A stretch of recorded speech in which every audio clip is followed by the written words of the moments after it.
رب اشرح لی صدری ویسر لی امری واحلل عقدۃ من لسانی یفقہوا قولی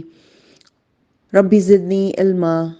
رب یسر ولا تعسر وتمم بالخیر بسم اللہ الرحمن الرحیم۔ السلام علیکم۔ جیسا کہ ہم پڑھ چکے ہیں، حجاز کی سرزمین پر سب سے پہلے حضرت اسماعیل علیہ السلام اور بی بی ہاجرہ آ کر آباد ہوئے تھے۔ والدہ سریانی تھیں، شام سے ان کا تعلق تھا۔ حضرت اسماعیل کا تعلق عراق سے تھا، وہاں کی زبان عبرانی تھی،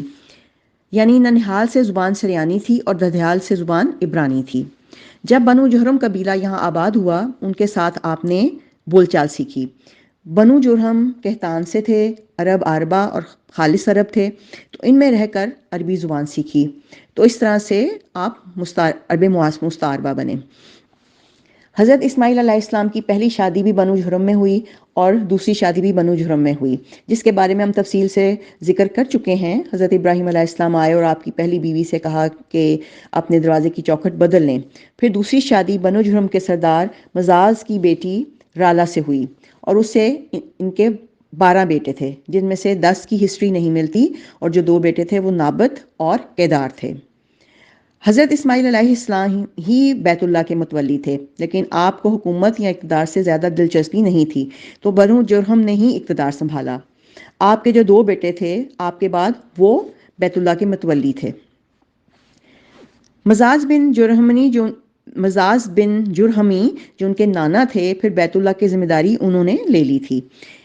اس میں اختلاف پایا جاتا ہے کہ کچھ کہتے ہیں کہ بنو جرہم نے وہاں حکمرانی کی اور کچھ کہتے ہیں بنو اسماعیل نے کی، لیکن زیادہ تر مورخین نے یہ بات کہی ہے کہ بنو جرہم جو تھے وہ حکمرانی کرتے تھے،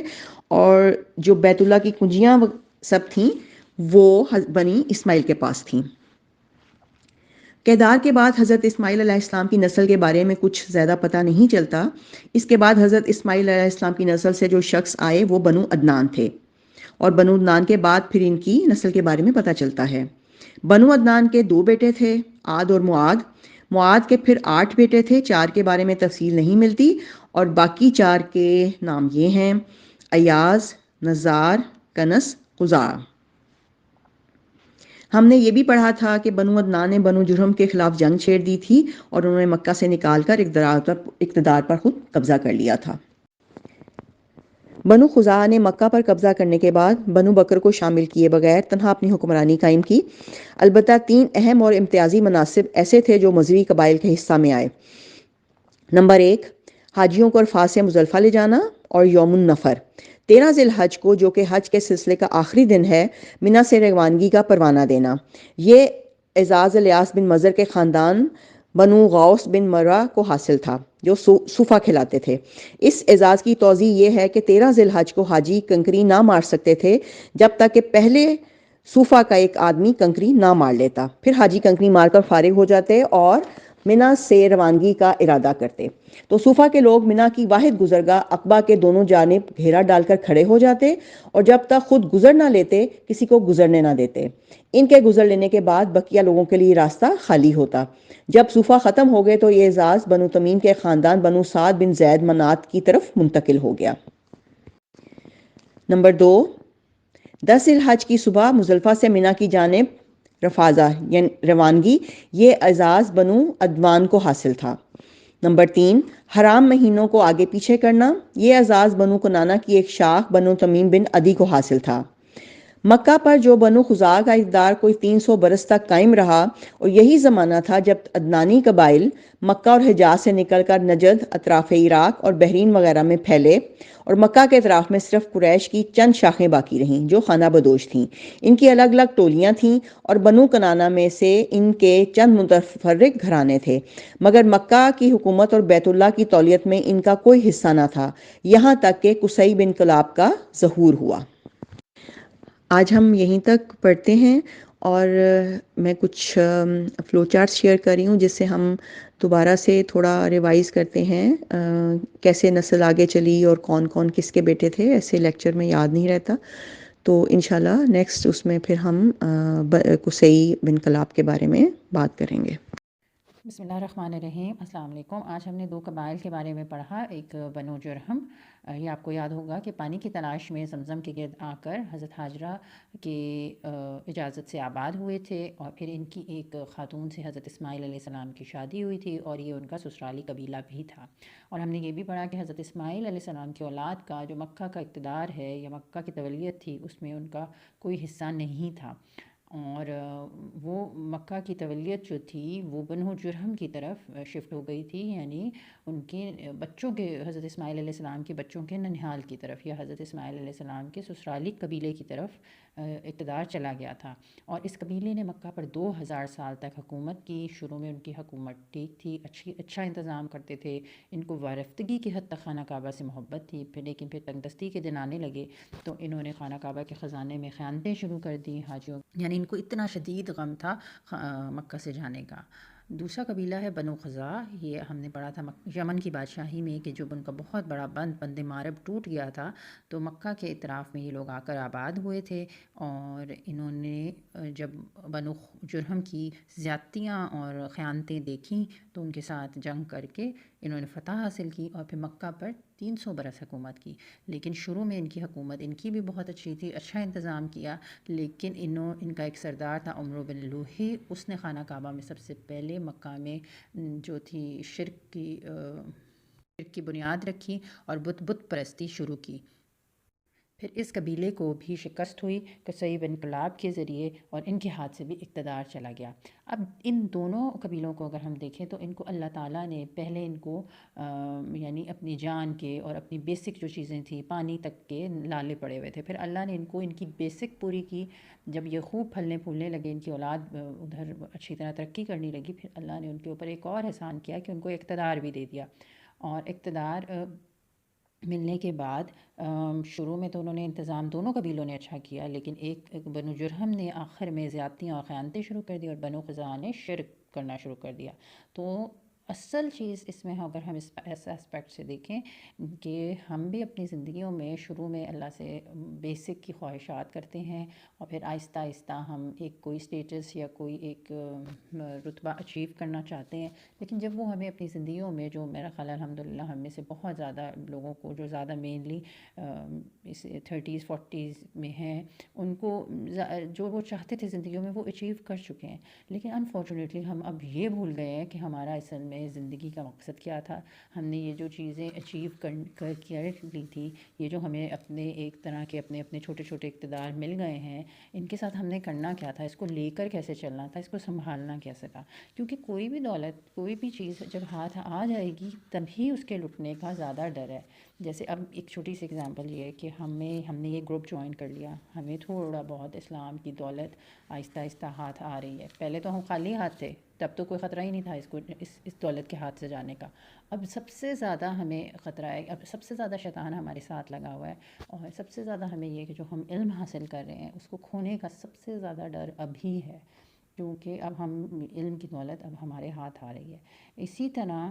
جو زندگی میں ہمیں جو بھی کچھ ہماری اچیومنٹس ہیں، اب یہ اگر ہمیں یہ نہیں پتہ کہ ہم نے یہ اچیومنٹس حاصل کر کے ہم نے زندگی میں کرنا کیا تھا یا ہمارا مقصد کیا ہے،